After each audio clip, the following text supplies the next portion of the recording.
ಲೋಕಸಭೆಯ ಸ್ಪೀಕರ್ ಚೇಂಬರ್ನಲ್ಲಿ ನಡೆದ ಗಲಾಟೆ ವೇಳೆ ತಾನು ಕಾಂಗ್ರೆಸ್ ಸಂಸದರನ್ನ ಪ್ರಚೋದಿಸಿದ್ದೇನೆ ಎಂಬ ಕೇಂದ್ರ ಸಂಸದೀಯ ವ್ಯವಹಾರಗಳ ಸಚಿವ ಕಿರಣ್ ರಿಜಿಜು ಅವರ ಆರೋಪವನ್ನ ಕಾಂಗ್ರೆಸ್ ಸಂಸದೆ ಪ್ರಿಯಾಂಕಾ ಗಾಂಧಿ ವಾದ್ರಾ ತಳ್ಳಿ ಹಾಕಿದ್ದಾರೆ. ಅಲ್ಲಿ ಯಾವುದೇ ನಿಂದನೆ ನಡೆದಿಲ್ಲ, ಕೊನೆಯಲ್ಲಿ ನಾನು ಶಾಂತವಾಗಿಯೇ ಮಾತನಾಡಿದ್ದೆ ಎಂದು ಸ್ಪಷ್ಟಪಡಿಸಿದ್ದಾರೆ.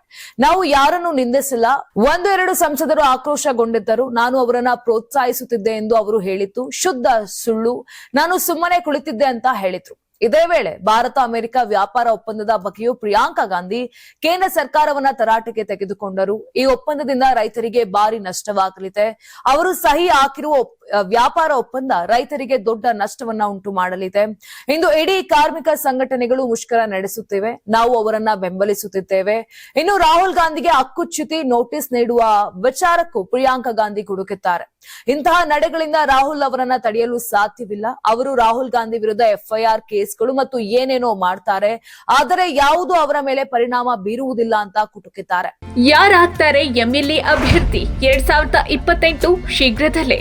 ಪ್ರತಿದಿನ ಒಂದೊಂದು ಕ್ಷೇತ್ರದ ಟಿಕೆಟ್ ಆಕಾಂಕ್ಷಿಗಳ ಸಂಪೂರ್ಣ ಮಾಹಿತಿ ಪೊಲಿಟಿಕಲ್ ಜರ್ನಲಿಸ್ಟ್ ಕೆಎಂ ಶಿವಕುಮಾರ್ ಅವರಿಂದ. ಕರ್ನಾಟಕದ ನಂಬರ್ 1 ಡಿಜಿಟಲ್ ಮೀಡಿಯಾ ನಿಮ್ಮ ನೆಚ್ಚಿನ ಕರ್ನಾಟಕ ಟಿವಿಯಲ್ಲಿ ಮಾತ್ರ. ನೀವು ಸಣ್ಣ ಆಗ್ಬೇಕಲ್ವಾ? ಅದು ಒಂದು ಉತ್ತಮ ಆಹಾರದಿಂದ ಸಣ್ಣ ಆಗ್ಬೇಕಲ್ವಾ? ಪ್ರತಿದಿನ ನಮ್ಮ ಜೀನಿ ಸ್ಲಿಮ್ ನ ಯೂಸ್ ಮಾಡಿ ಯಾವುದೇ ಸೈಡ್ ಎಫೆಕ್ಟ್ ಇಲ್ದಂಗೆ ನೀವು ಸಣ್ಣ ಆಗ್ತೀರಾ.